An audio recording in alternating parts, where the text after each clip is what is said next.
В роли доноров депутаты, работники культуры, представители правоохранительных органов и Красного Креста, студенты, волонтеры, медики. Магомед Евкуров, к примеру, ежедневно несет службу в рядах Росгвардии. Сегодня он первый в очереди. Говорит, что поделиться кровью и тем самым спасти чью-то жизнь – самое меньшее, что он может. Третий, четвертый раз уже сдаю, или пятый раз, не помню. Делал щида, да, хата, атаган анахалбы, пуан, что дают стекочки мини. Делал щида, хаду, ти дали, дал меля, долг массанин, ти дамал лучше. Акции по сбору крови республиканская станция переливания проводит ежегодно во Всемирный день донора. Всемирный день донора крови – это день, который отмечается во всем мире. В этот день принято чествовать доноров крови, и это часть того, что проходит популяризация донорства крови в целом по стране и даже в мире. Сегодня у нас доноры, которые всегда к нам приходят на такие мероприятия.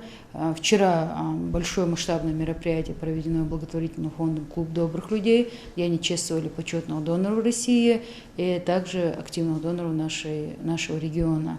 Сегодня достаточно много доноров, которые сдают кровь для пополнения запасов и, в принципе, для того, чтобы отметить наш праздник. Хорошего самочувствия для того, чтобы стать донором, недостаточно. Желающему сдать кровь должно исполниться 18 лет. Самое главное – отсутствие инфекционных, вирусных и хронических заболеваний. За один забор не менее 450 мл. Субар Муталиева – работница администрации Магаса. Узнав про акцию в честь Дня донора, она пришла поделиться своей редкой 4-й группой крови. Я раньше когда-то сдавала, но сегодня я первый раз уже сдаю, через несколько лет уже. Мне кажется, что, конечно, желательно сдавать его, потому что люди, которые нуждаются в нашей крови, все-таки есть какая-то помощь. Бывает, если я сама заболею, я же тоже буду нуждаться в этом. Поэтому мне кажется, что это обязательно даже каждому человеку, если он может сдать его. Перед сдачей крови потенциальному донору также необходимо подготовиться, поспать не менее 7 часов, а на завтрак обязательно выпить чай со сладостями. На станции переливания первым делом надо пройти предварительные лабораторные обследования, получив консультацию у врача, и только потом можно сесть в донорское кресло. Всемирный день донора на станции переливания крови такими акциями начали отмечать с 2008 года. Донорская кровь неоценима, без нее не обходится ни одна операция. Ситуация с донорством крови у нас положительная. Объемы, запасы компонентов крови у нас формируются ежедневно, поэтому нехватки или каких-то острых ситуаций у нас нет. Впрочем, подобные мероприятия здесь проводят довольно часто. А когда медикам срочно требуется кровь той или иной группы, они обращаются к донорам, которые всегда готовы поделиться частичкой жизни. Это помогает не только спасти жизнь, но и также помогает тем людям, которые ежеминутно нуждаются в переливании крови.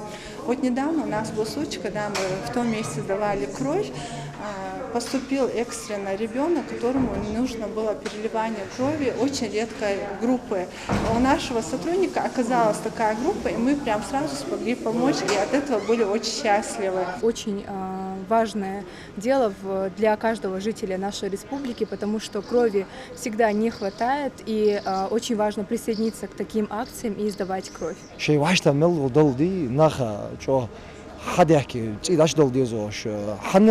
любой hayat ситуации